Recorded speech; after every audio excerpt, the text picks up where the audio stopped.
going on, everybody? Welcome back to a new and exciting episode of Ask Nick. And I say new, I mean all our callers are new, because I know last week some of you got a repeat caller.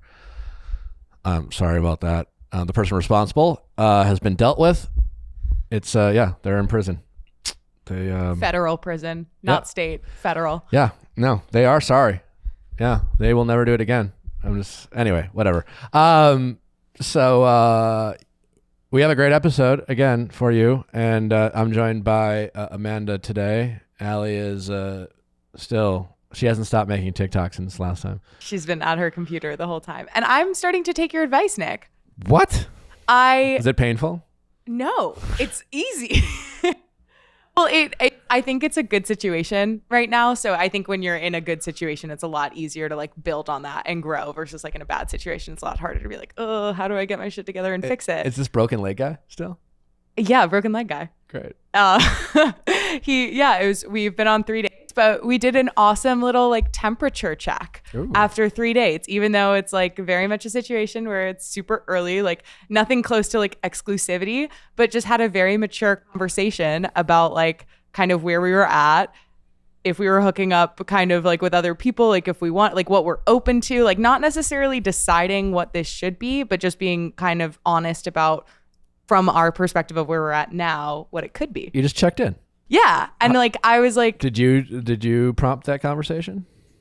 So I feel like I'm just very honest with him in a way that it just feels natural. Like I'm not necessarily trying to disclose a lot of information, but we have these awesome conversations where stuff just comes up. And so it was through just like a very candid conversation about past hookups and a more general conversation about kind of online dating culture, about how most people tend to have a primary person that they're hooking up with, but if they're not exclusive, they're still very open to going on other dates, and how that is sort of the norm. And so from there, it sort of snowballed into like, okay, well, where are we at with this? And sort of where we left it was like, right now, we're both the most kind of like significant person in each other's like situations. And that doesn't mean we can't like go on other dates, but like kind of like we're each more of like those more central focus. And like what I said was, I was like, if that changes, it's no big deal. It doesn't mean we can't hook up anymore, but just give me a heads up. Great. And he was receptive. He was very receptive to that. And you felt like more in control afterwards, I'm guessing? Yeah, it just felt good to be honest. Like he was like, are you hooking up with other people? And I was like, no, there are some people I could shoot a text to if I wanted to, but not like, it just felt like very nice not having to be like shady about stuff. Or sometimes it feels like you have to sort of disclose, like not disclose certain things in online datings to like maintain your power. And it felt cool feeling like I didn't lose power by being upfront about where I was at. Yeah. When do you think will be the next check-in? I don't know. Well, I guess we'll see how things go. We'll see what happens when his leg becomes unbroken, you know, because up until this point, it's been a lot of like, I think partially because his leg is broken. It's just been, most of our dates are just us like having a conversation, like sitting across from each other at a table and talking for a few hours. Yeah. I mean, I love that you did that. So often we don't. And you like you're more power than less. More power from Nick. Good to hear. I don't know if I did that, but I'm glad. Is he on the mend? How's the leg? It was bad. It got infected. And he told the doctor that it looks infected. And the doctor was like, no, it's fine. It's fine. So now in addition to his leg being broken, he has like a PICC line where he has to administer drugs to it. It's a whole shebang. It's like really a whole shebang. Yikes. Well, at least it's cool like meeting someone in this phase, like when they're at such a specific version of themselves, you know, like I feel like I'm getting a very honest look at him because he's dealing with a lot of adversity in this area. Yeah, but you know, be open to like learning those other parts when he heals. Maybe he's a huge player who's just sidelined. Man, who knows? I don't know if he's a player, but he might be a fuckboy. Yeah. Who's to say? But yeah, what's interesting about that is that you guys decided to trust without having a reason to trust, which is totally fine. But you've asked for trust with each other, which is more than people do in that situation at that point. Yeah. Right? Because you've agreed to like be upfront and let each other know, and there's some trust that is required totally on both of you. and you're just going to assume that you should be able to trust them. Yeah. And now you're about to find out if you can. Now you're making me nervous. And I told him that because I'm trying to also like go on dates with women right now, because that's important to me. Is like sometimes I tend to prioritize dating men because it's easier. Well, the best way to go about doing this is you should go on a date with a woman or a guy or whoever you want to, and then you should tell them about it. Yeah. Although we did leave it at like, you don't have to tell me every time you go on a date. You just need to tell me if there's like someone who's like more significant than me. So like, I don't need to hear about every first date he goes on, but if he starts hooking up with someone else consistently, like that's the kind of thing where just like, with like a heads up. Yeah. All I'm saying is find the time to offer some honesty to him and see if he reciprocates. Yeah. You're making me nervous, Nick.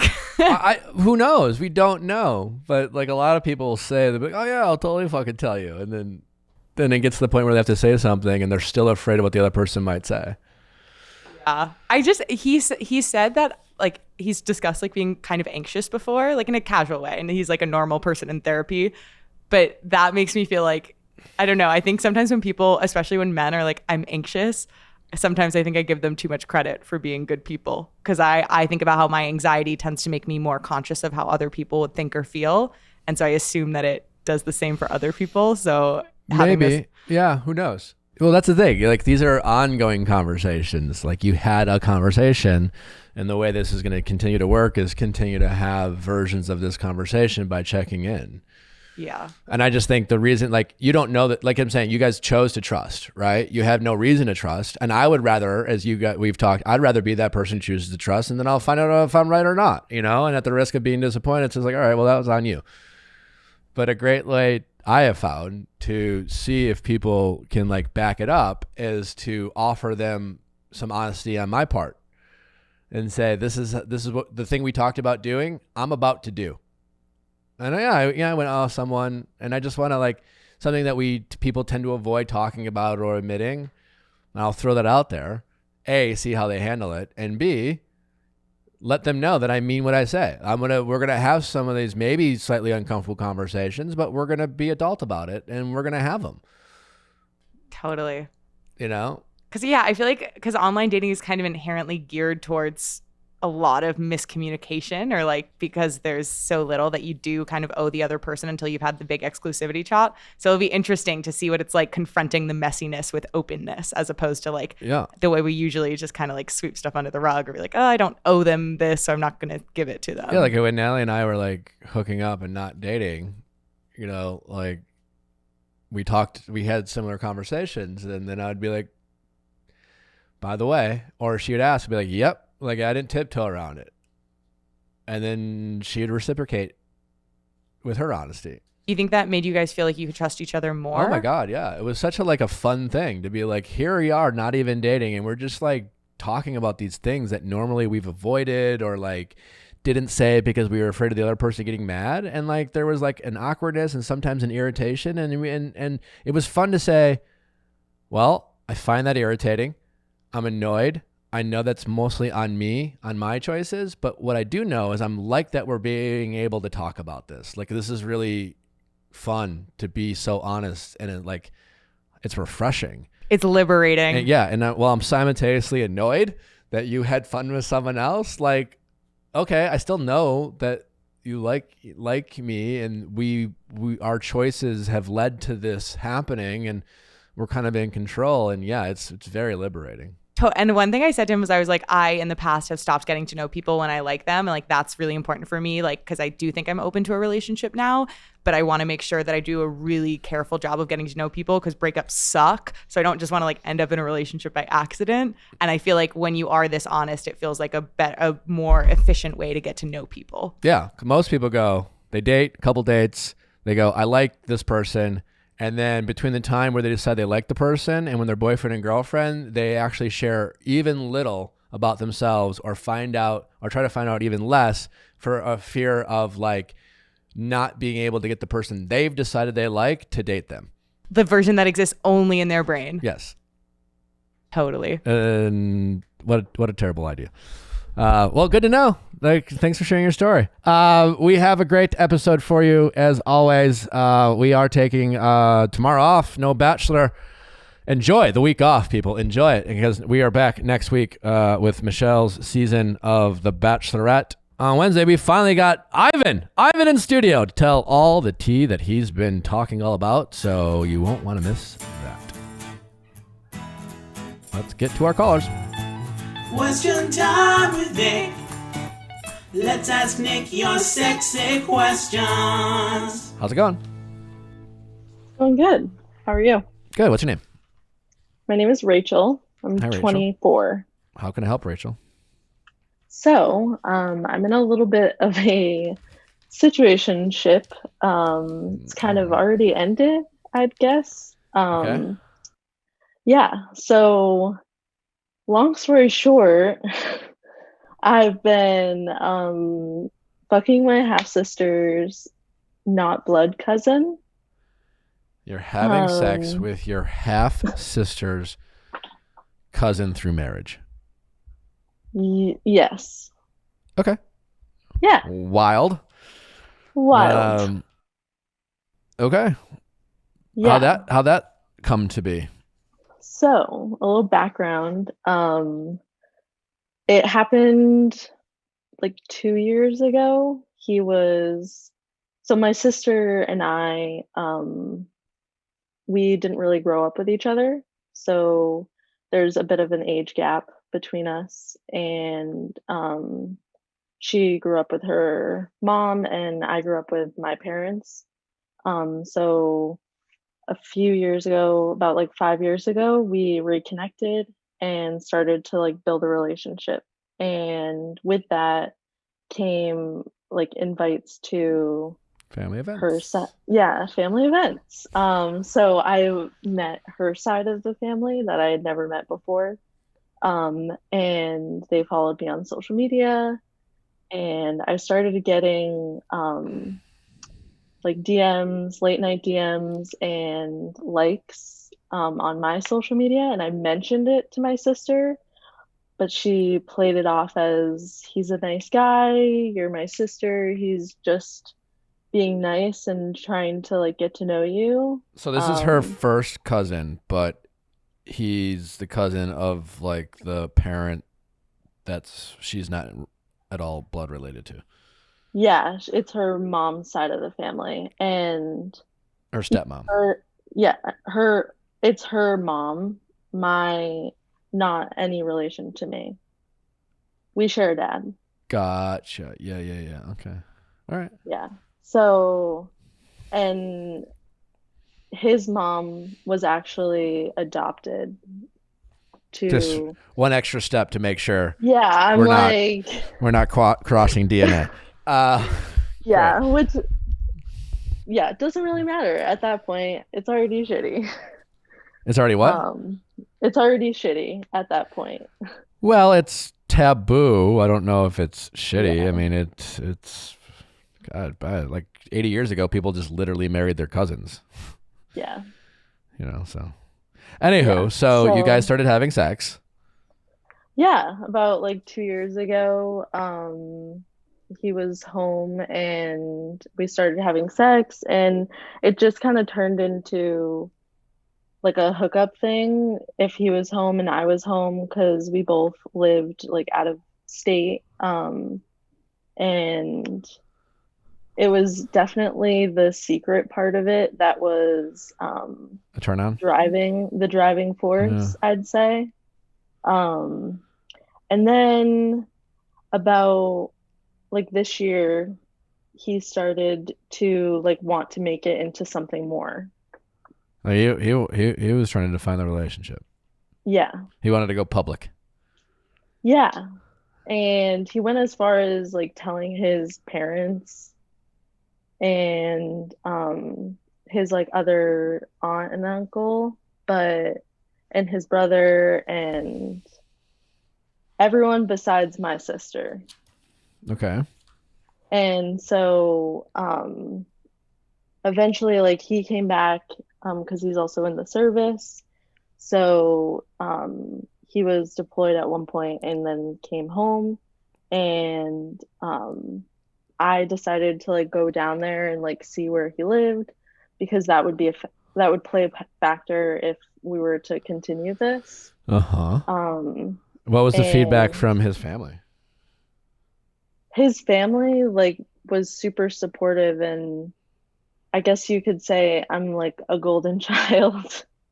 So they were like super happy that he had like found someone I mean, yeah. who I mean, like in kind of reality, helped us like sit it together. makes for a fun joke and like water cooler talk, but like it is what it is. It's a really weird way to meet, and it's a fun story to tell. But like, you're not really doing anything wrong when like it Yeah, feels a little shady, but it's not really. You know, you're not related. yeah. And I just met him 2 years ago. Okay. So it's not like I've like known him my whole life. Either way, doesn't matter. Yeah. You're not Yeah, related. true. Yeah. It's that simple. Well, we've all been in this together.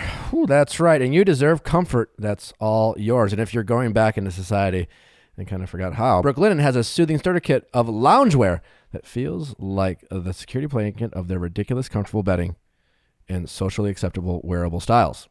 That's right. Their tees, tanks, and sweats. Just get the new you. That's right. They have an assortment of tees, tanks, and sweats that I mean, like, they're just so comfortable. They're truly the most comfortable fabrics you'll put on your body. I can't say it enough. I said it before. I'll say it over and over. The eighth wonder of the world. Whether it's their ridiculous soft loungewear or their bedding or their towels, hand towels, bath towels, they have beach towels, a whole assortment of wonderful things. Also just bedding, bed sheets, all-season duvet covers.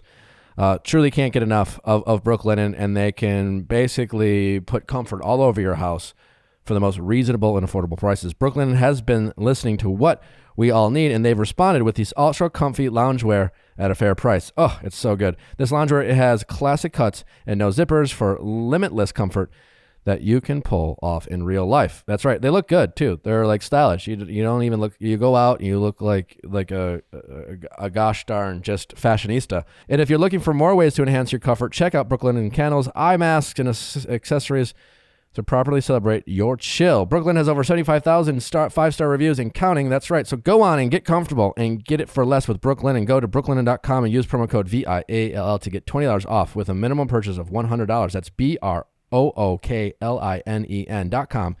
And enter promo code VIALL for $20 off with a minimum purchase of $100. That's brooklinen.com, promo code VIALL. Nuts.com. That's right. Nuts.com. The best assortment of snacks. They have more than just nuts. They have all types of goodies for your family, to your friends, if you like to entertain and just like having some really tasty treats. Nuts.com is what you want to get. I've talked to the owner. The guy takes great pride in his company. Their customer service is undeniably amazing. They have an assortment of raw, organic, roasted, salted, and candy nuts. They have chocolate dipped nuts. I mean, get your nuts dipped in chocolate, is what I always say. They're always delicious, always amazing. Easy to navigate their website with great photos and products. A family-run business that takes pride in getting you the best nuts and the freshest nuts that you can possibly want. Gluten-free and vegan options. Delivery is fast. Most orders ship in the same day. Fresher nuts. And truly, you can't find nuts like this at the supermarket. So, new Nuts.com customers get free shipping on your first order when you text FILES to 64,000. That's right, text FILES, FILES to 64,000 to get free shipping on your first order from Nuts.com. That's FILES to 64,000. Terms and apply, available at Nuts.com/terms. So I went down there. I went down there twice actually, and right now we're like not speaking. He hasn't reached out to me and hasn't had like any form of contact with me. I went down there twice. I had planned a trip because he was home, and we like were hanging out with his family and like doing all the like coupley things. Okay. And the like final step was for me to like go down there and see everything. Mm-hmm. And so one drunken night he texted me and asked, he like kind of like dared me that I wouldn't go see him. Essentially he Okay. wanted me to go down there, and said, how much do you miss me? And he was like, you wouldn't come tomorrow if you could. And with my work, like I can do that. So So you did. I did. And I was like, I'm holding you to your words and like showing you through my actions that like I mean like I'm if you mean what you say, like I'm gonna hold you to it. Yeah. So I think that surprised him. And after I did that and came back, he was like a little cold and like reserved Okay. more and like stopped. He would leave me on red and stopped texting me like regularly. And so I texted him and like to check in because a week later I was going down for 2 weeks. And he like said it was all like work related and that he like just switched positions. So he needed like some space. He needed space because he got a new job. Yeah. Yeah. Gotcha. So like he like didn't have time to like communicate. And I was like, all right, well, I'm coming down. Like, should I still come? And he said yes. And so I went, and while I was there, things were like perfectly fine. The only thing, like, I kept trying to have the conversation of when we should tell my sister, because in order to move forward with it, I wanted to tell my sister. Uh-huh. And I was ready to tell my sister in like July. You're obviously close to your sister. This has Yeah. been going on for a while. So let's assume, I don't know what happens, like, but let's just say he's like, you know what? Nah, cold feet. I just kidding. Doesn't want to. And so the relationship ends, right? I think you started off by saying it's kind of over. At this point, don't you need to tell your sister anyways that this happened? So that's my question. Do I tell my sister like anyway? Because like everyone in his family knows. Yeah, you do. And so eventually, like I feel She's gonna like it's find gonna out. come out. Yeah. Yep. Yeah. And listen, she's gonna be mad.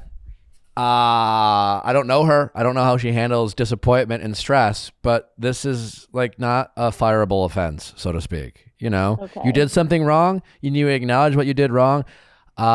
And you can still say why you did the way, and correct me if I'm wrong, but it sounds like it's going to be some version of like, it just kind of happened, and then I got really self-conscious. I didn't know what to say. That's not an excuse. If I could go back and do it again, I would have told you right away because our relationship is really important to me. And then I got really nervous, and I thought to myself, well, I don't really know how he's going to, like, if this is going to be a thing. And then he started flaking on me, and I got, I thought to myself, I shouldn't have told you. And I'm here to say I should have told you from the very beginning, and I'm sorry, and I wish I did. But, like, I'm telling you now, and I hope you can forgive me. And, like, she'll be mad and whatever, and she should be able to get over it based off of that information. Okay. Right? I don't know. Yeah.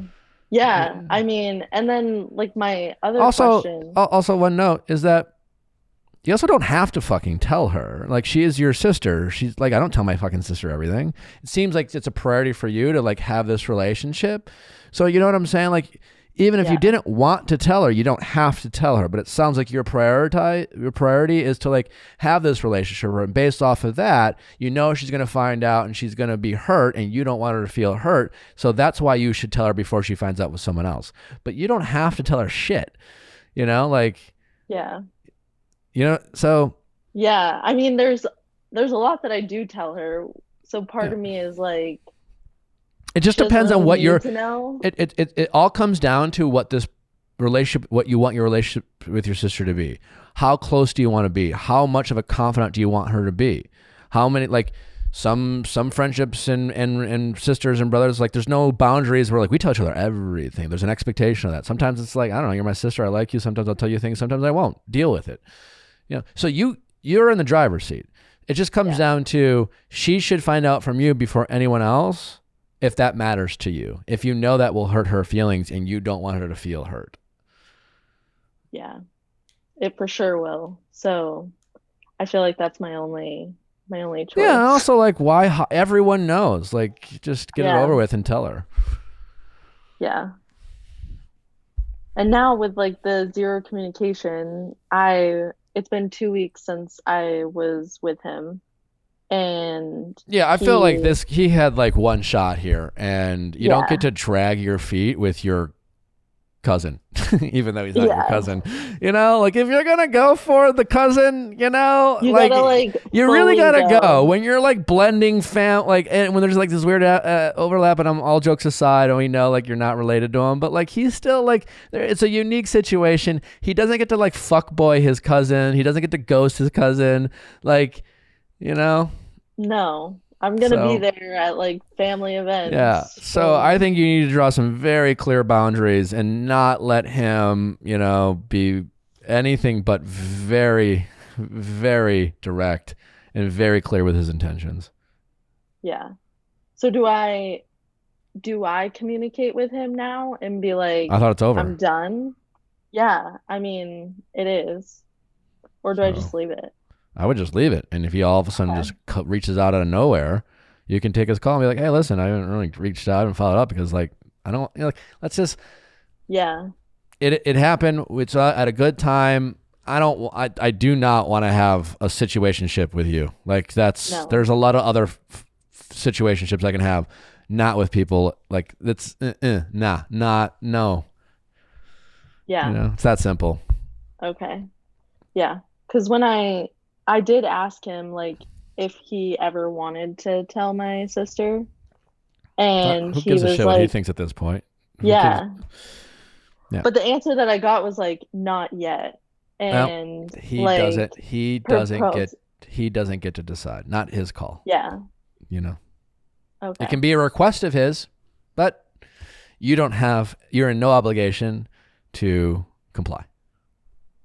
And right now your relationship with your sister is infinitely more important than your relationship with him. Agreed. All right. Okay. Well, problem solved. Clarity. All right. All right. Well, best of luck.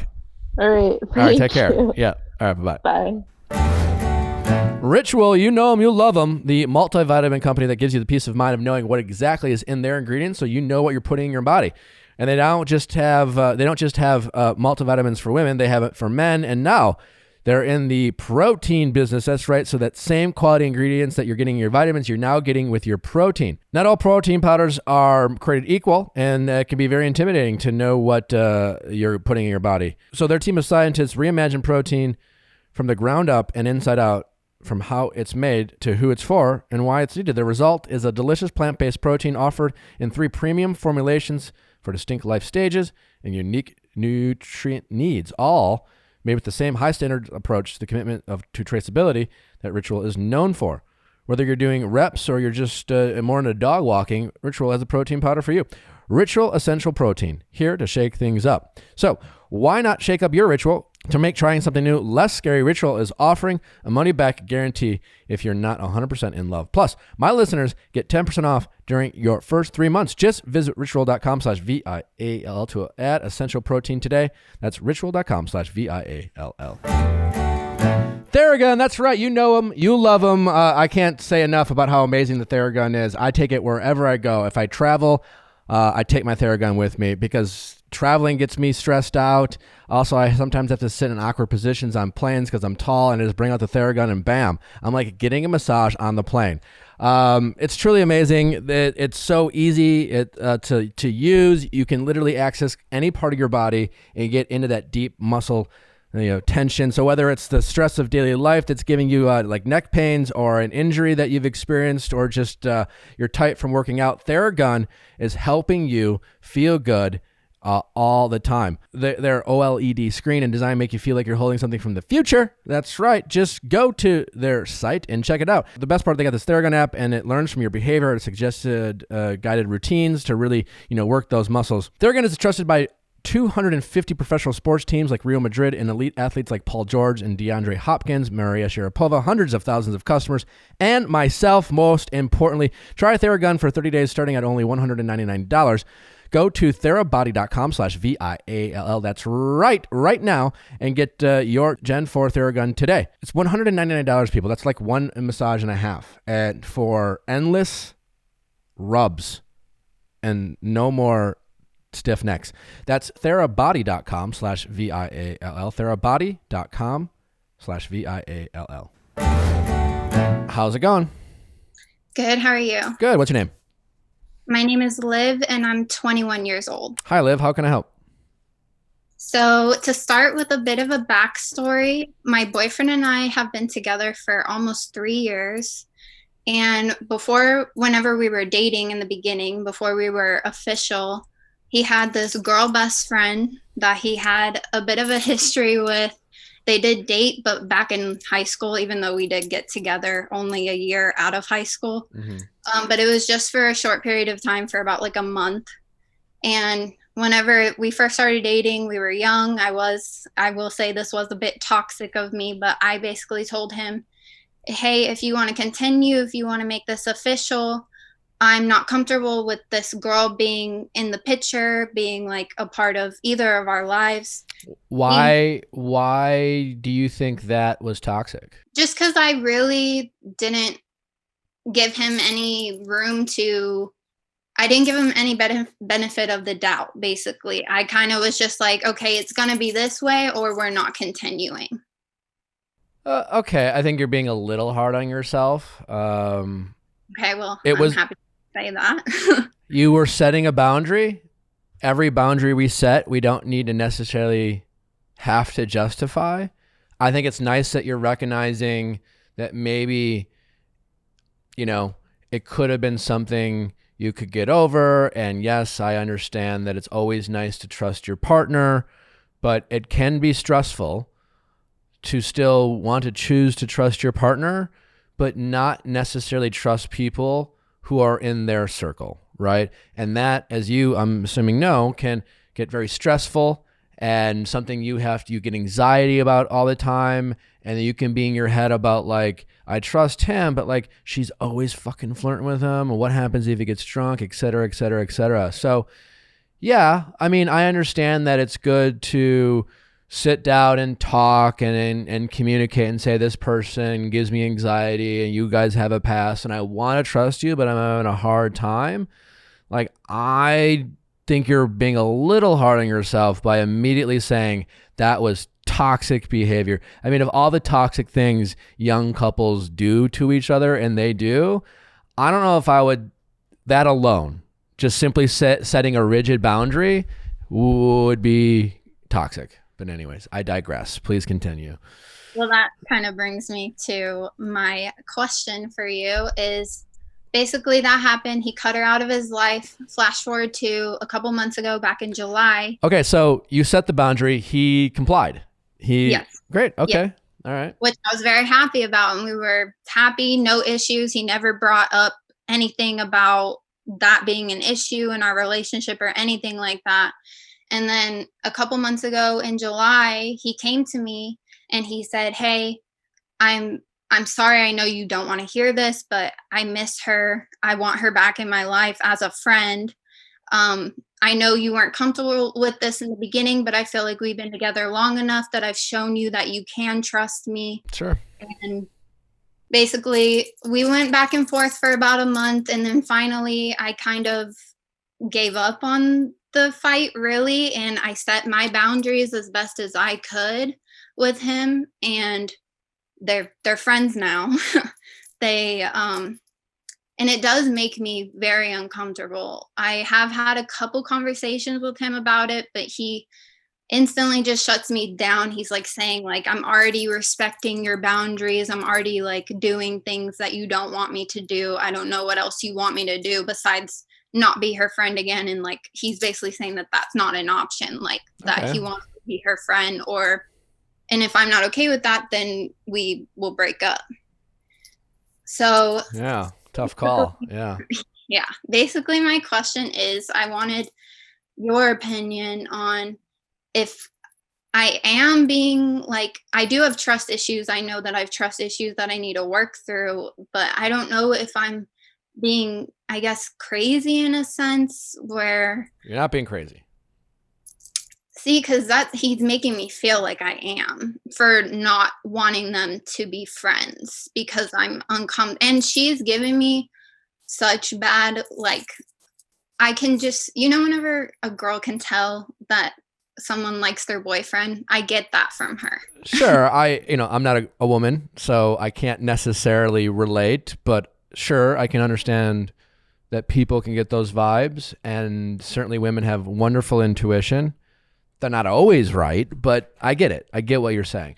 Now, you say he makes me feel this way. This could simply be like, you guys are not necessarily, it could be two people not doing a good job at empathizing with one another. It could be that, like he's not empathizing with you.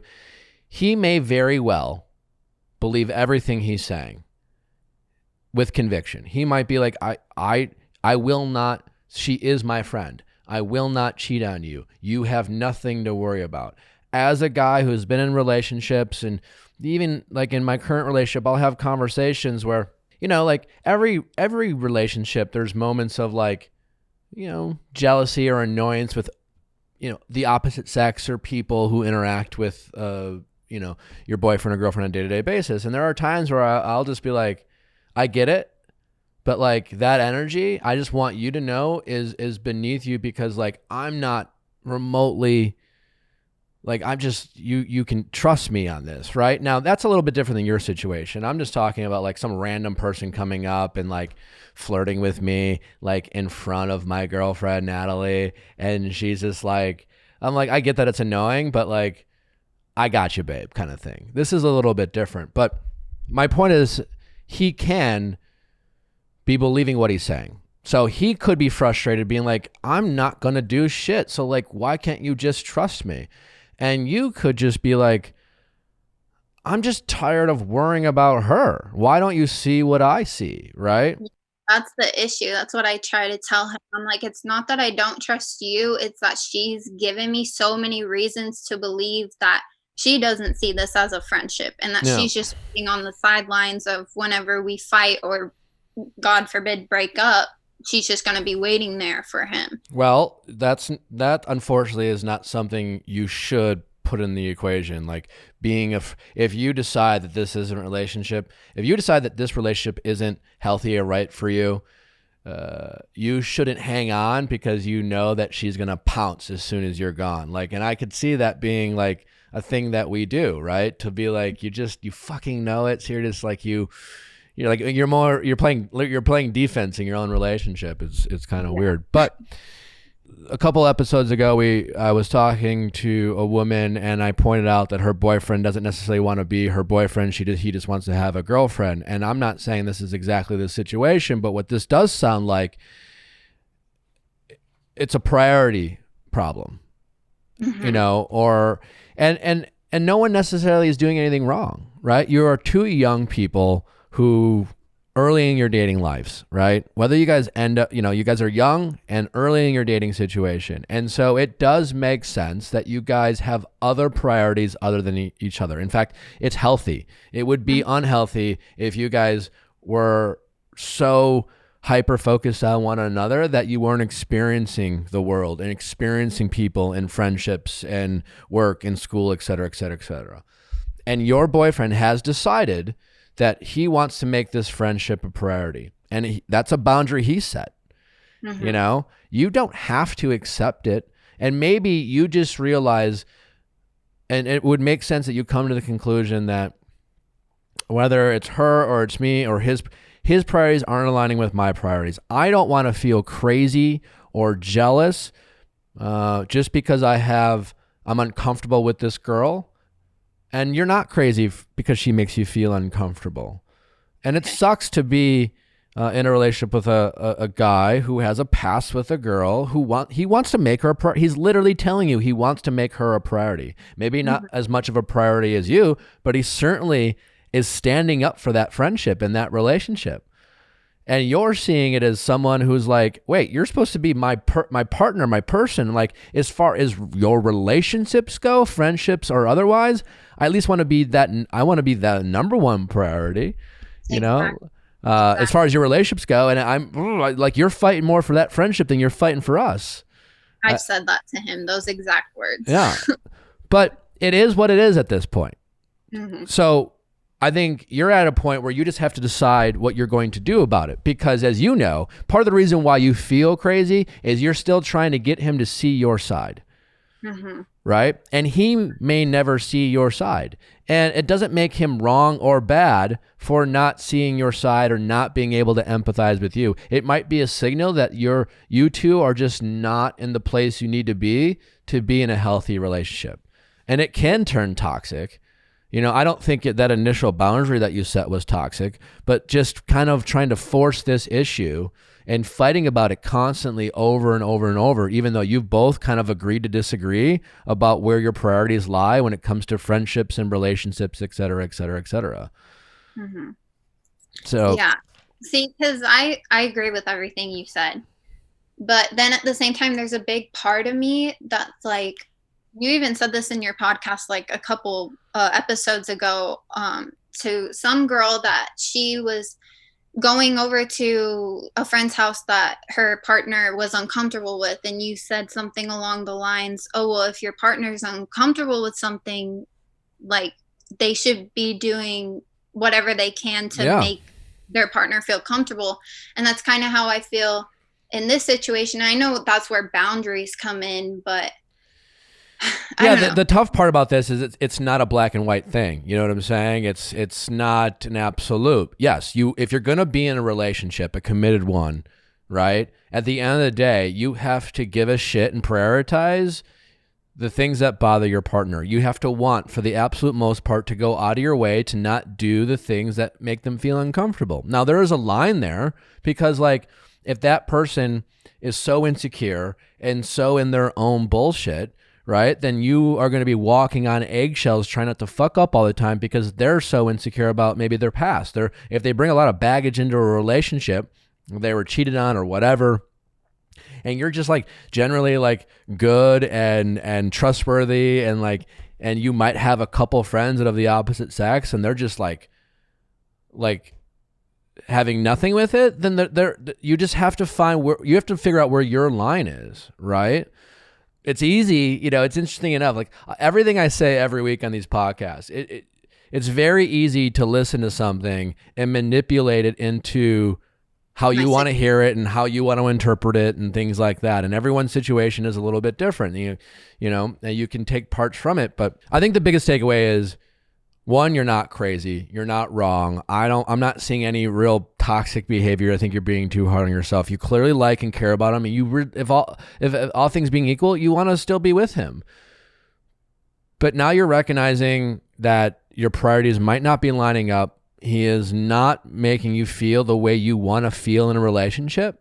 And despite your feelings for him, you might have to choose to end it. I literally just posted a TikTok this morning that some girl asked a question on TikTok, and I was talking about how like the hard part about breaking up with someone is that your feelings for that person often aren't matching your actions. Like sometimes you just fall out of love and you break up with someone, but many times, especially in a situation like you're in, it's about like finally enforcing the boundaries you've set for yourself, finally saying enough is enough. I love this person. I wish I could make it work. I've tried to make it work. I have fought to try to make it work, and they simply just don't want to respect my boundaries. So I'm going to now enforce them, and by enforcing them, I'm going to leave and break up with them.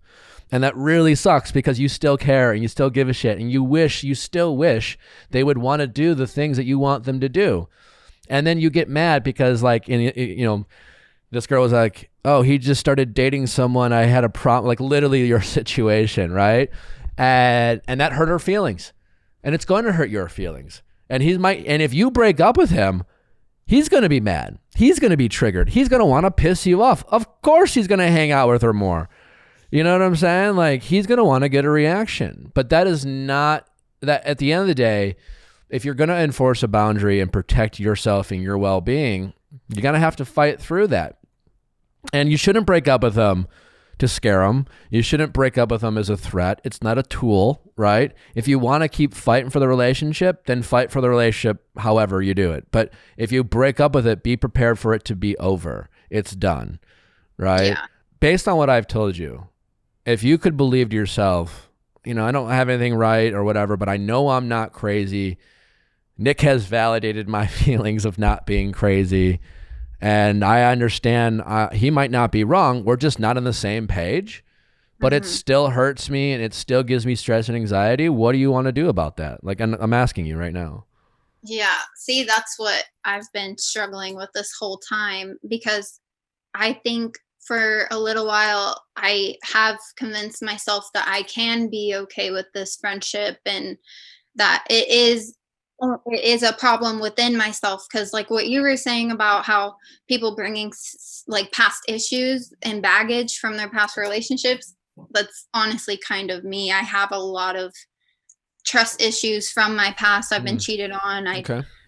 My dad like wasn't the greatest role model, just like it stemmed from a long time. So I've always wondered to myself, is it me? Like, is it just something that I need to work through internally, and it's not what he's doing and him making me uncomfortable and not basically caring about how I feel? But yeah, it's a tough thing, right? I wonder if I talked to him and he'd just be like, I don't know, like, and you are both two young people. I'm the older guy who's just like, you're not going to marry this guy, so just fucking break up. And I know that's easy for me to say, and yeah. But yeah, to me, it sounds like you guys gave it a good run. You're young. What a great lesson you've learned. It sounds like you're really trying to do the right thing. You're now dating a guy who his friendships overall might be a bigger priority than his relationships. And that's not necessarily a bad thing for a 21-year-old man, and it sucks for you, but you're reaching a point where you're just kind of driving yourself crazy. If you do decide to break up with him, be as nice as possible. Say and don't say, you say it's just like, I'm not doing this as a threat. Like, you do want, like, hey, listen, I tried, I can't do it. I wish I could do it, but maybe I do need to work on my own trust issues. I'm going to, maybe I need to work on this, but all I know is this is giving me anxiety. It's making me feel more insecure, and I don't want to feel that way. I'm not trying to threaten you. I'm not trying to tell you who you can be friends with.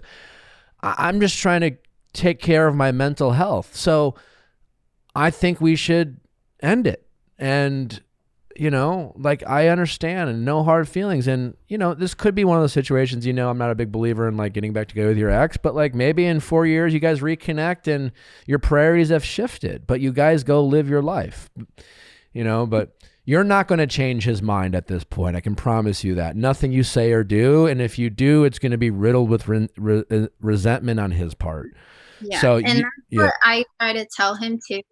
I was like, I want to continue this, and I want to keep convincing myself that I'll be okay with this, but I am being honest with myself when I say that I feel like if I do continue this down the road, there will be some resentment build up towards him, because it's kind of like, oh, well, I stayed in this relationship that made me uncomfortable, and just because like I was trying to make you happy, type of thing. Yeah. And I don't want that to happen. And it sounds like he's drawing a line in the sand of saying like, my priorities are, you can be my girlfriend or not, but I'm not going to stop being friends with her. I mean, that really hurts. I think that's what hurts the most is like, whenever he came to me and was basically like, it's going to be this way or we're not going to be together. It wasn't like, hey, this is how I'm feeling. Let's talk about it. Well, there you go. I mean, maybe that's your answer, right? Like that's a clear choice in his priorities.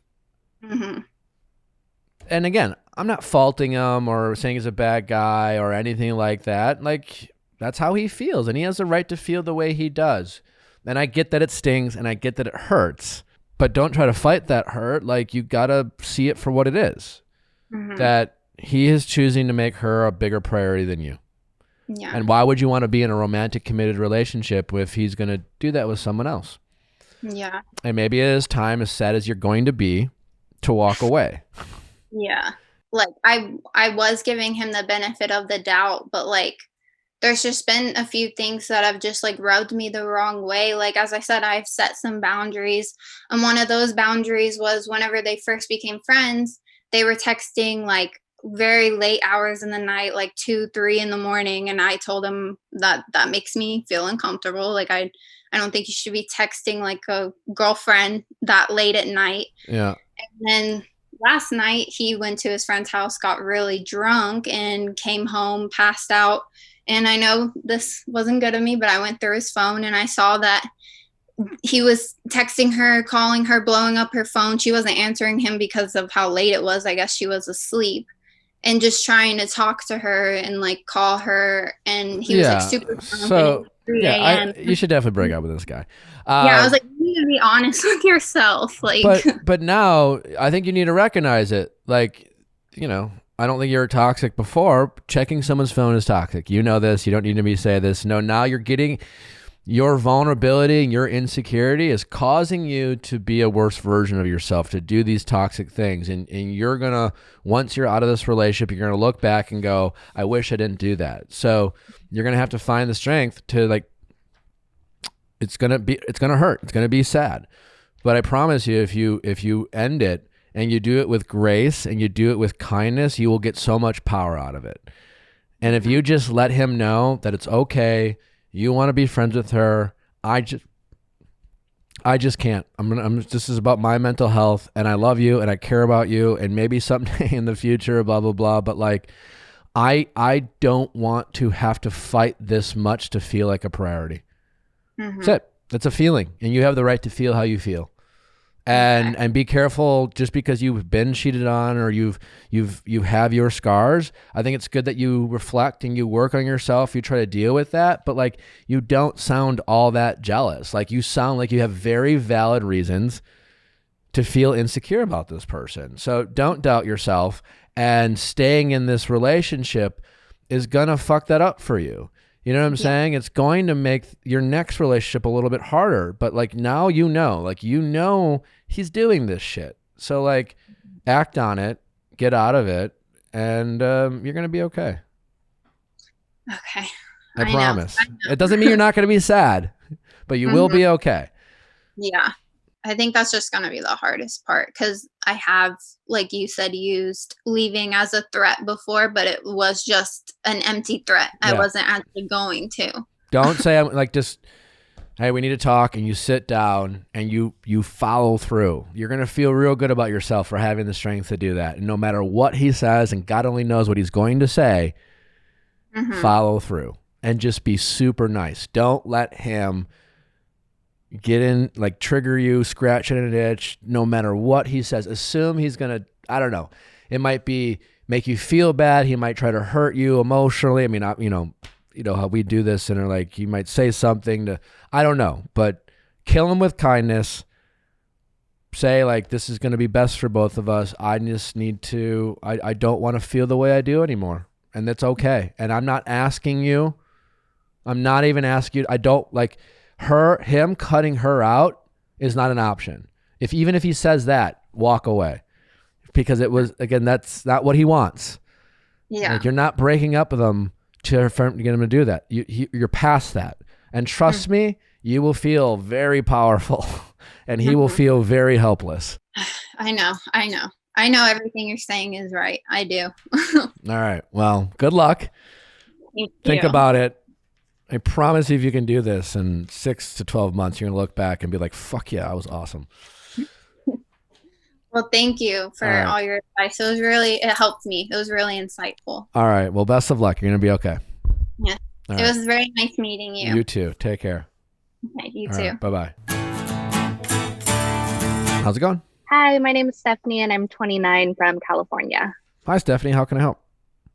So I'm calling in for help on a relationship, trying to figure out if I should give it another go or not. So me and my currently ex were together 8.5 years. We actually met at Stagecoach in 2012.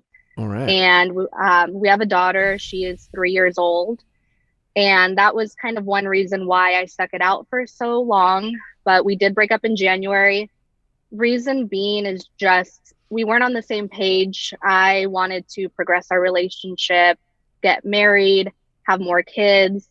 Marriage has always been something that he has shied away from because he saw his parents get divorced. a close aunt and uncle get divorced. So that was always something I knew, but I still stuck in the relationship.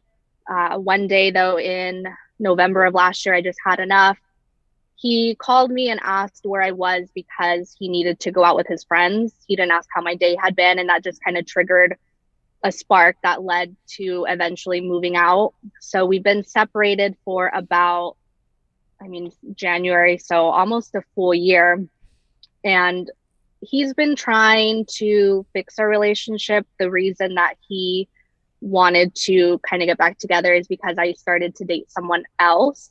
So that kind of made him realize that I was serious about moving on. The problem is we broke up for reasons like his priorities were not on me and my daughter. He cared more about himself and wasn't giving me what I needed. So I'm trying not to be blinded by him now being nice and putting in a little bit more effort, like actually texting me every day, wanting to see me on weekends. So it's tough because I think I don't know at the end of the day what I really want. I don't know if I want to. Sure. Yeah, it's complicated. Obviously you have the daughter and there's a connection there. So I think this is one of those, especially for me when I was critical about people getting back together with exes, like if you didn't have it, I would be like, you dated for 8.5 years, you know about them, Yeah. Which still applies, So my question to you is, you dated him for 8.5 years. Was he like this for 8.5 years and you finally got enough? Or was he really attentive and made you a priority for a real big chunk of it, but for whatever reason, maybe the past year or two, got a little sloppy, got a little inconsiderate, got a little into his own personal needs, and he stopped being the attentive father and boyfriend that he was for so long? Like, which one is more true? Honestly, I know you're right. I've known him for 8.5 years. This isn't a surprise. He's always been this way. He lost his mother when he was 12. So I think that's why he can't open up emotionally. He's always had walls up, even with me. So I know how he is. Maybe, and I don't want to but there's plenty of guys who aren't good at opening up emotionally who didn't face the tragedy of their mother dying. So we just be careful not to make excuses for him. Yeah. But continue. This is how he is. It's no surprise. So that's why him putting in the effort, it's like a big deal for me because I'm not used to it. But this is pretty much how he's been. With my daughter, I think he wasn't ready. We had talked about wanting to have a child, but we didn't expect it to happen as quickly as it did. So it's not like things suddenly changed when she was born or over the last year or two. It's pretty much been how he is. I've just been holding on and hoping that he would eventually want more, show more. His interest in being a father, how much has that changed with the effort of trying to get you back? So he's actually been a lot better. He'll try and pick her up from daycare, even though her daycare is on the way home from my job. He's really trying. He's trying to plan family outings and trips. Do you think that if he believed that you were never coming back to him, he would still maintain the level of effort with his daughter? I do. Okay. Because he's told me that before. When I was dating someone else, he told me, regardless of what happens with you, I'm always going to be in her life. He actually said, I'll be in both of your lives. But I know he would always be there for her. Yeah. Yeah. I can't predict the future. I don't know. Right. You just have to sit there and decide, cons is, like you said, you dated him for 8.5 years. You know who he is. So expecting a sort of dramatic shift, I guess unlikely based off of that information alone. Is it worth the risk given that you have a daughter together? To a certain degree, maybe. Certainly more than if you didn't, right? But at the same time, you both can be great parents to your daughter. Your daughter can be okay, and you can find the type of relationship you want and deserve. You know what I'm saying? Your daughter's well-being is not going to necessarily be fully contingent on you two being an item. It's going to come down more to you both deciding to be great parents to your daughter. Right? You can be an absent father and still be in a relationship with the mom. So it really comes down to giving a shit. So you just have to decide, and maybe it's how much time do you want to give him? If you decide to get back together, if you do not get back together, it's going to be hard for you because he will be in your daughter's life. And so I think it's good for you to fully just let it go. Or if you can't fully let it go anytime soon, maybe give it a shot. Is he aware of your doubts? Is he aware of how you feel that he has been who he is for 8.5 years? Like, why the fuck should you believe him? Like, have you asked him? I have asked him. I've told him like what I needed, and I wrote in my email, like, I know it's crazy to say the only way I'd move back in is if you propose, but I need that like reassurance. How about the only way I'll consider getting back together with you is if we go to couples therapy?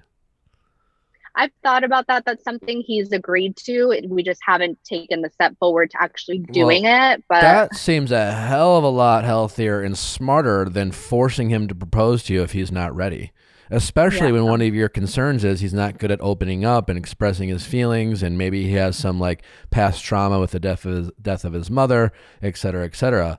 So like, if you want to like enact actual change and feel like and work on the relationship of something that has been damaged, you both, I'm sure, could benefit through couples therapy. Like, and if he's accepted going, like, there's zero, like, other than your time is obviously very available.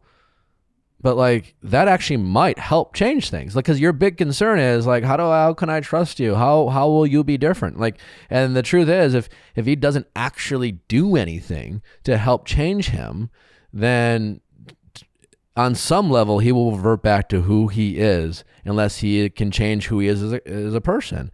And real change, especially as an adult, like, sometimes doesn't come from real self-reflection, and exercises and therapy and working with a professional can help like open up and peel back those layers of why we do what we do and how we react in certain situations. And you both can learn about yourselves and how you best communicate with each other. And that's far better than be like, I need a ring. I need a guarantee. Yeah. Because you don't want to marry him if he's not going to continue to make you a priority.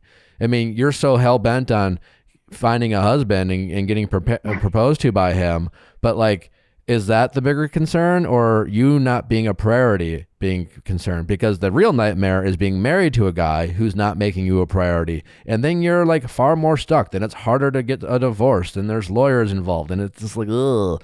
Like, I don't know. If I'm you, I wouldn't want that. If I'm you, I would want to know that he actually is different, that if he can have you back, he still wants to make you a priority. And forcing an engagement on a guy is not the way I go about doing that. But couples therapy, that actually might work. And you don't need to like be back together for 6 months. You could literally start going now before you even are actually back together. Yeah, no, that's a good point. I think you're right. I was focused more on that reassurance, but it doesn't matter if we're engaged if he's gonna kind of revert back to his old ways. So yeah, I know it could definitely help the both of us, because I have a lot of anxiety, and that's something I need to work on as well. But I think not having that reassurance from him makes it worse, because when I was around him and living with him, I was quick to stress, quick to get anxious, and I think that played a lot into it. So what you can say to him is like, hey, listen, I thought a lot about this. I talked to this guy named Nick, and here's what I'm prepared to do. Let's go to couples therapy. I'm also not saying we're back together, but like, we have a history, we have a daughter, like, let's do this together. I still need you to respect my boundaries of the fact that I'm not fully there yet, and I have a lot of trust issues and doubts, but like, I'm prepared to do this, and I'm willing to do this. And you can't start playing house with me, and you don't get to like have expectations of me as your girlfriend yet. Like, I just need you to respect those boundaries, because I don't fully trust you right yet. But in a perfect world, I would love for us to be happy. I would love us for to be together and have a family together. And I'm willing to work on it with you, but I'm not there yet. And if you can respect that, I'm happy to start going to couples therapy with you, and we'll see how it goes. No, I think that's a good starting point, because I'm getting my independence back living away from him. So I definitely don't want to jump back into that unless I know we can make things work. And you mentioned earlier, like, if I can't see myself moving on, and I can't, that's the one reason I kind of still stay in this a bit because I can't 100% say I want to jump back in, but I also can't think of my life without him in it. So I think I'm just very in my head. Yeah, well, either way, he's going to be in your life because you have a daughter together. So there is that. But yeah, so do something about it, right? And you have options. Couples therapy, great option. You don't have to get back together yet. You don't have to get proposed to yet. You could just talk to a professional who might be able to help both of you figure out if this is something that can actually work. And he can still respect your boundaries and your space and your independence. You guys have a long history together. You have a daughter together. Like, this is not a crazy idea to go to couples therapy is two people who aren't actually technically in a couple. Maybe this couple therapy will disagree with me. I don't know. And they're the professional, but like, I feel like you can still do this.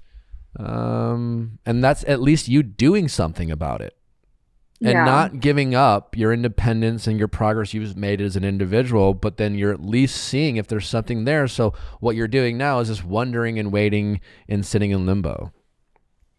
Yeah, that's exactly what we're doing. And the thing is, that's why I wrote in, because my family, they will side with whatever I want. So one day, they don't like him, the next they do. And that doesn't help me any because it's just, I'm like, I need the help. I need someone to show me things from a different perspective because it's just tough. Like I said, I'm in my head.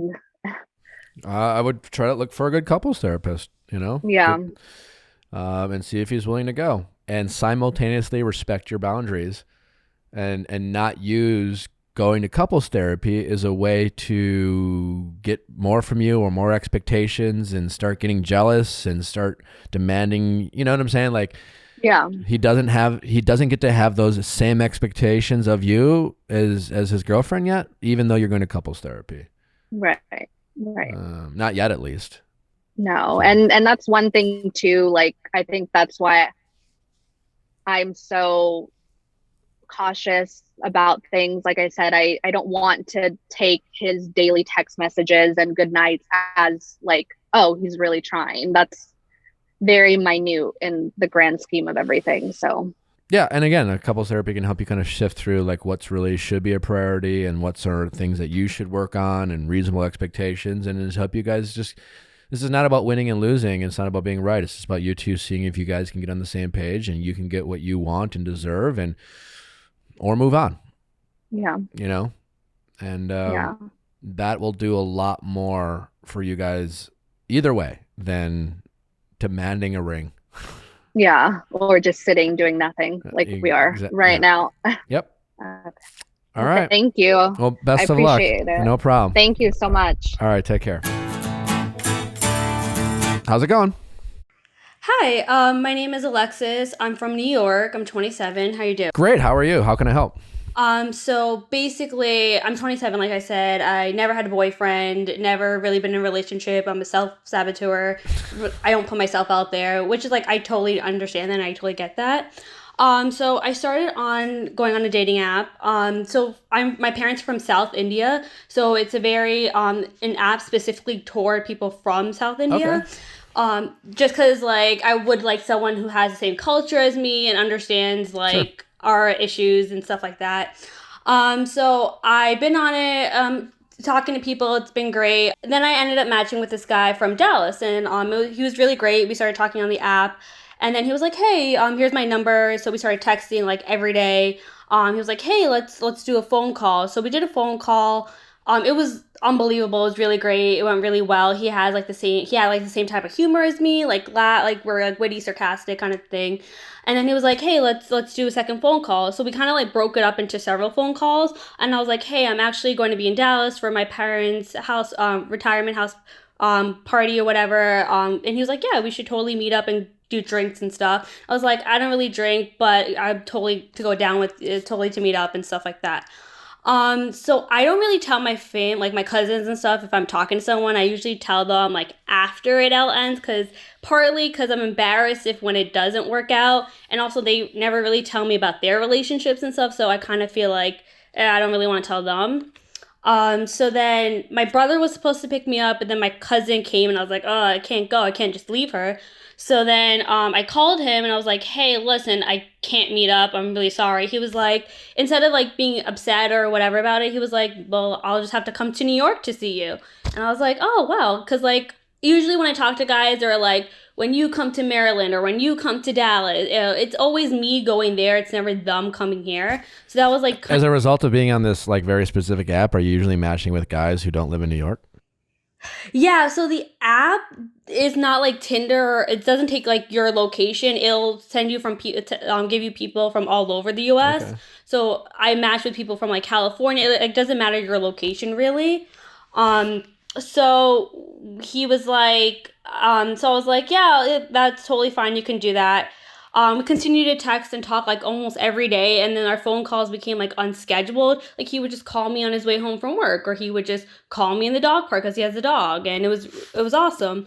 And then I told him not to come to New York actually, because I was like, I'm kind of busy with everything. And then he got really upset, and I was really feeling just like overwhelmed and pressured. I don't know why, because I just felt overwhelmed with him coming. So then he got really upset about that.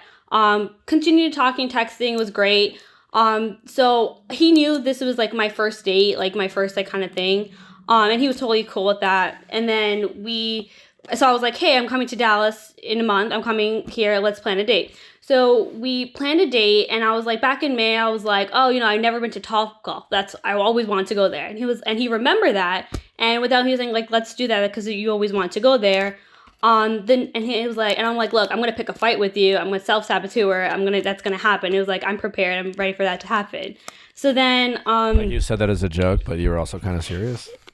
Yeah. Cause I tend to, why are you picking fights with guys you haven't even gone on a date with? I guess I'm overwhelmed of putting myself there and getting hurt and people getting to know the real me. They are getting to know the real you. Part of the real you right now is someone who's picking fights with someone they don't go on dates with. Yeah. He like tolerated it. He like tolerated my neurosis. He tolerated my anxiety. Okay. And that was like cute, because I feel like the Jersey guy, like they all like were like, okay, bye. Like, and he tolerated, which was like awesome. So then we, the night before, he was like, hey. What exactly was awesome about it? Other than, yeah, like what do you mean? Like, so I just want to like rewind, like replay the tape and walk through, like watching film. Like you recognize that you did something, let's call it slightly toxic, right? Like you, like self-saboteur, like I'm going to pick a fight. And he acted differently than say other guys, whatever. And you say he took it. Like he accepted it. He didn't fight back. And you called that awesome. So like you recognize that you're doing something toxic. He let you get away with it, and you like that. Yes. Do you recognize the challenges with that? Yeah, no, definitely, because I shouldn't do that ever. Well, more importantly, like, you're setting a precedent, and you might be like getting your way in this moment, but like that's starting, you're liking him for like allowing you to be toxic. Yes. But like in the way he also like challenges me, like he'll call me out on things. I'm just responding to this one thing, right? Yeah, no, I get it. I shouldn't do that. I don't know why. I guess I get scared. And no, yeah, listen, you're human. We all do these things, but like if you're gonna recognize that you have faults, let's not be excited when we get away with it. True, you're right. Like if you're gonna recognize that you have a fault, let's try to hold ourselves accountable and not reward people who don't make us accountable. That's like the next step of recognition. So you think like it'd be better for him to like call me out on it and be like, you shouldn't do that? Yeah, I mean, you're saying, hey, I did this thing. I know I shouldn't have done it. Like you're not even defending it. So yes, in a respectful way, a mature person would be like, hey, listen, you seem great, but like, I don't love that and don't like to be talked to that way, or I'm not, or maybe it's like, hey, listen, like I don't understand. I'm a little confused by, like, everything's fine. Like, you know what I'm saying? Like, if he handled it in a mature way, but still checked you, then yeah, that would be the appropriate response. Like that would be, we should want to be in relationships with people who can, with empathy and kindness and maturity, hold us accountable for when we aren't our best selves, you know? Yeah, you're right. We don't want someone who's an asshole to us just because we did something wrong. We're always going to do something wrong from time to time. And we don't have to want to pay the price by someone like being a dick about it just because we made a mistake. But we also don't want to be rewarded for our toxic behavior because everyone has a limit. And that he might be putting up with it now. He ain't going to be putting up with it forever. Oh, definitely not. So then it's like the night before, it's like the day of, and he says like, hey, I took, originally he had like a 3:30 Orange Theory fitness class, and then he was like, I pushed it to 5 a.m. And he also took like a vacation day because I can only come on the weekdays and not on the weekends, which I thought was like really sweet. It was cool that he did that. And I was like, why are we pushing the date so early? I'd rather be a little later. And instead of just saying, hey, I want you to get back home because I know your family's going to be worried or whatever, he was like, well, I don't want you to harvest my organs, or I don't want you to like have the boogeyman come out when you're too late. And I'm like, I'm really anxious right now. Having a joke in this moment is really not going to help me. And then I called him and I'm like, what are you doing? But you knew he was making a joke. I didn't think he was at first. At first, I thought he was being serious. I thought ultimately he just didn't want to spend a lot. You thought he was actually worried about you murdering him? No, I thought he didn't want to spend time with me, so he wanted to push the date up earlier so we can end earlier. Okay, but still, he was yeah, that was the actual concern, but he did make a joke. Yeah. Okay. You thought he was getting cold feet. Yeah, exactly. Okay. So I was like, what are you doing? What's going on? He was like, you're picking a fight, and I'm like, yeah, you're right. I shouldn't do this. And then I texted him, I'm sorry. I shouldn't have said that. I get what you're doing. And then I called him the morning of the date and I'm like, hey, look, you didn't respond, but I just want to let you know, I'm sorry. I didn't mean that. He was like, okay. All right. So I think I know your problem, if I may share.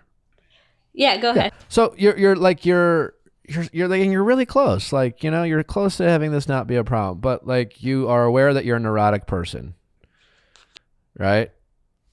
Step one, acknowledgement. Great. Right. But it's your neuroses that is causing these problems, right? Yeah. You are pushing people away. You are, for example, in that moment, you were worried that you had been so neurotic up to that point that he was now getting cold feet. And you handled it by being even more neurotic. Yeah, essentially. Right? So you just got to work on that. I mean, you got to chill the fuck out, I was the one who actually sent you that question on your Q&A. It was like, how do I stop being neurotic? And you were like, therapy helps. And I was like, yeah. Okay, I remember that. Yeah, it does. I mean, you know, it's one thing to recognize something, but now you have to do something about it. And you have to learn tools, literally. You have to steps, exercises. You have to become self-aware where you say, okay, I'm doing it. I know what I'm doing. Take a breath, work on your breathing, literally. Like, those are things that help. And then you just have to be okay with a little bit of rejection and disappointment. You're already getting disappointed. You're already getting rejected. You know what I'm saying? Like, so you're not preventing anything. The very thing you're afraid of is already happening. So instead of doing those things, when you feel that anxiety boil up and you feel like the self-doubt, like, you stop picking fights. Go on the date. Take things slow. Part of you're romanticizing things. You're a little anxious. You're late in the game with dating. You have a lot of reasons to want to force it through. But hey, it's just a date with some guy who it most likely won't work out with. And not because you fucked up or he fucked up. You just might not be compatible. You're just figuring each other out, He's not supposed to fall in love with you on the first date. He's not supposed to like sweep you off your feet. He's just trying to like get to know you and hopefully be himself, and you may or may not like him. So go on the dates. Just focus on having fun. Stop worrying about if he likes you. Stop trying to analyze him. Stop trying to figure out in one night if he's everything you ever hoped he would be. You know, just, you got to try to simplify your moments, you know, simplify your dates. You have a million things going through your mind, and you're building up the pressure, and you're putting too much pressure on yourself, and then subsequently your dates. And yeah, some of them you will scare the shit out of them. Like I would be like, oh, fuck, dude, this chick is like, you know? Oh, God. And then you handle it by like just validating their concerns by freaking out. So like, what's the worst that can happen? By just like going golfing. Yeah. At 4 PM. And instead of freaking out about 4 PM, just be like, I don't know, I get to golf. You know what I'm going to do? I'm just going to be awesome. I'm going to show them that I'm awesome. I'm going to be my best self. Like, I don't know. Like, maybe it's just like, maybe it's my own hubris or like whatever. But like, instead of, you know, going on a reality TV show and being vilified the first season and making excuses and pointing fingers and blah, blah, blah, I just like actively decided, as much as I can, and sometimes I'll be in my head and I'll be aloof, but when I want to like shine, when I want to like show someone that I have great qualities, I'm going to do it. I'm going to fucking charm the pants out of them. And I'm going to get them to be like, I came in with some assumptions of you and I left feeling very different. So if you're worried about what people think about you, you take that as a moment to prove them wrong. You know, if you're worried about a guy not liking you, then don't do the very thing that you're afraid they already think you might be doing. Surprise him and just be chill as fuck. I thought it was okay because he knew I was so neurotic and he like dealt with that. So I thought like it's okay to be a little bit. It is okay to be a little bit neurotic. For sure. It's totally okay. But you can't let your neuroses like consume you. You know, it's okay. You're always going to be a neurotic. I don't care what therapy or whatever. Like, it's too late in the game to just not be. I don't know. Maybe I'm wrong. Maybe a therapist be like, you don't have to be a neurotic girl. But there's a good chance you might have some neuroses your whole life. But you can get much better about dealing with it in the moment. You can develop tools and resources to help you not completely lose your shit to the point where you wake up the next day and be like, fuck, why did I do that? You know, like what's the difference between you like getting so neurotic and kind of losing self-control and acting out and regretting it the next day than someone who like drinks too much, gets blacked out drunk and doesn't remember like being an idiot? It's kind of the same, you know? So you can work on these things and there's a lot of things you can do to get better, and then take it easy on yourself. You don't have to not be neurotic, and part of your neuroses will be charming. And people will like you for that. But it is not an excuse to be your worst self. Yeah, you're right. I get it. Yeah. And take it easy on yourself. Yeah. Like, it's okay. Just try to chill the fuck out, you know? Just. Easier said than done. No, it's not. No, it's not. We all can do it. I know you can do it. So then we meet up at Top Golf. And I'm not wildly attracted to him. I mean, like, he's, like, cute. He's not terrible. He's, like, a little shorter than, like, he's not that tall than me. Okay. I'm just picking things off. So we go to Top Golf, and he's, like, super distant. Like, there's 3 couches. He takes, like, the farthest couch. Well, at this and, point, like, you've already, like, picked 3 fights with him, and, like, you've already started a date, and he's just like, fuck. He might literally be trying to get through it at this point.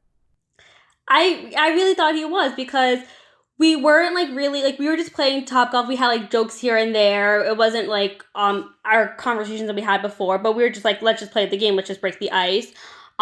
Things that made me think that the date was going well, like he extended the time. Like we were supposed to stop like at 7:00. He ended like at 8. He emailed like our scores to us. I didn't want a copy of it, whatever, but he was like, oh, it's just whatever. Yeah. He never walked with me. He just like always walked ahead of me. He like would open doors for me, which is really cute, but like he would just walk them fast. Like when we initially got there, I was like, oh, I just have to go to the bathroom really quick. And he was like, okay. He walks into the arena. I'm like, I don't even know where I'm going. Like, you couldn't wait like 2 seconds for me. a little bit annoyed about that. I mean, these are all very little specific things that you're just kind of hyper analyzing. Should a guy walk in front of you? No. But he'd open the door. He could just be also aloof and nervous, and so it could be a bad habit he could work on. Something certainly you could help him with. That's a very fixable problem. Hey, be present and walk with me, not in front of me. I do it. I'm a fast fucking walker. I need to slow the fuck down all the time, and I will never not be in a relationship where from time to time my girlfriend will be like, "Hey, what the fuck? Why are you 3 feet in front of me?" Yeah, I was like, we made jokes. I was like, can you walk a little slower? And it's like, can you walk a little faster? Like, we were like joking on that. Okay, but like, you shouldn't be like negging each other on the first date. What's your question? I've learned enough about the date, but like, what is your question about this guy? So my neurosis gets worse though, Nick. I don't doubt that. After the date, I'm like, I'm a girl. I need to know, how do you feel? And he was like, oh, well, I hear back from you. I was like, yeah. Hold on. No, what does that mean? I'm a girl. I need to know how you feel. I guess because like I was like, I don't want to wait 3 days. I just want to know how you feel about me, how you feel about me. Okay, and you have the right to ask that. I don't know if your gender has anything to do with that, but you could just also like in general let it marinate. Maybe you don't need an answer right away. Yeah. What a weird thing to ask someone. Do you like me? Like, right? I don't. Also, like. You hadn't even had time to process the date. There were plenty of things he said that you didn't like. So why are you so worried about what he thinks about you right now? Go home, get a good night kiss or not get a night kiss. I don't know. And didn't happen. Fine. But think about his answers and what you liked and didn't like. And you can be reasonable with how you interpret it. Don't nitpick every little thing, but certainly decide whether you want to date. But nope, you're sitting here and you're like giving me a list of all the things that you didn't like. Instead of like thinking about that for like a hot second, you're like, I need answers now. Before the date even ended. Like, what the fuck? Exactly. What is that? So then I didn't hear him anything back for the next 2 days. And I'm like, oh, guess I didn't bring my A game. No response. And then I'm like, hey, I'm leaving tomorrow. Can you call me? Who brings their A game on a first date? It was like a running joke between us. He was like, you better bring your A game. Like, so it was like this running thing that we had. Right. And then he was like, oh gosh, you were terrible at Topgolf. I was like, hey, I'm leaving tomorrow. Do you want to go like by the dog park and just meet up again one more time? And he was like, no, I'm super busy. I can't. And I was like, okay, just call me. And at this point, do you even like this guy or do you just want to be liked? I just want to be liked, and I like the attention. And then also was like, he was my first. I just wanted to get like the first date sucked. Let me try again. Like we got all the nerves out. Let's try this one more time. But I'm gonna interrupt you. Like, you seem like a woman who prides herself on being independent and having her power and being respected, right? Am I on track there? On point. And you just are giving so much of your power away by needing this attention. You like to I need attention. Ha ha ha. Well, anyone's need for attention is 100% a act of giving away your power. You become reliant on other people's validation. And anytime you need someone else to validate you, you give up power. You're right. So like, I should have done that. So just remember that every time you seek out someone's validation or approval. I feel like he was my first date and I wanted to go, yeah, well, I get it. Listen, you're human. I'm not trying to, be that hard on you, but like, you're an intelligent, capable person. I know who can handle this feedback, but no, I need. You got to get back out there. You got to, and I'm serious. Therapy. Yes. You could use some therapy. But what confused me is like, we still were talking. He still called me, like everything was normal. And then I had tagged him in something and I'm like, look, I wouldn't be overthinking if you just tell me how you feel about me at this point, because I feel like something's off. I feel like the vibe is off. And he goes, I'm sorry, I've been really busy. I feel like we don't have chemistry. I hope we can be friends. Okay. So my question is, like, I wanted to like respond and say like, hey, look, you're right. There was no chemistry. You suck. You weren't the person I spoke on the phone with. Why does he suck? Because you don't have chemistry. Because I felt like he was a jerk a little bit. Sounds like you guys were kind of jerky to each other, and part of it is like, you're like, I don't know, is like our jokes and whatever. Like, it's just, it's not your guy. And your ego's a little bruised. Yeah. Being validated is very important to you. You've recognized that. And your ego wants to call him a jerk. and name calling is another act of losing your power. Just accept it. That's powerful. You just got to change your perspective on some little things. You're real close, but like, I think work on your neuroses, develop tools to be more present in the moment, to like control your ego, to avoid being so neurotic that it does affect your relationships. Like, so that, learn how to turn your neuroses into a charming little thing that the person who loves you once in a while gets annoyed about, but overall you're great. And maybe try and prioritize, despite this app giving people like all over the country. I'm sure there's a lot of people from South India in New York City, and that make it easy on yourself. Try to go on more dates with people in general. Get some practice. You literally need some practice strings. You're like, you get these one dates, and you put all this energy and effort, and you're just trying to have it be perfect, and you can't have a perfect first date. You can't get answers in a day. You're gonna have to learn some patience. You're gonna have to learn some ability to not be so reliant on other people's validation. So. All right, but you definitely should not reach out to him and call him an asshole. Like, it's like, why? Not even just to say, hey, look, I agree. We have no chemistry. You don't want to be friends with him. You don't need to agree with him. That's just your ego. You're gonna win nothing. In the moment, you might feel like you're winning something. You'll get off, and you'll still feel the way you feel now. Maybe worse. You'll feel powerless. You'll feel even less powerful than you do right now. Thank you. Go work on it. I will. All right, take care. Thanks for listening, guys. Always appreciate our callers writing in and taking the time to tell their stories. As always, we need your submissions, so email us at asknick@castmedia.com. Most of our callers are anonymous, as you probably figured out, and you can be too, and just write in. And thanks for listening. We'll be back on Wednesday with Ivan, the interview everyone's been waiting for. We'll see if Ivan delivers. I'm sure he will.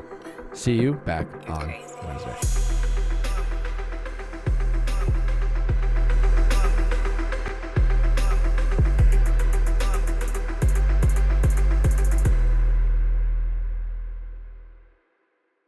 Hey guys, thanks for watching. Before you go, make sure you like, subscribe, and ring that bell so you don't miss any future videos like our Tuesday Bachelor recaps and Wednesday celebrity and expert interviews. See you next time.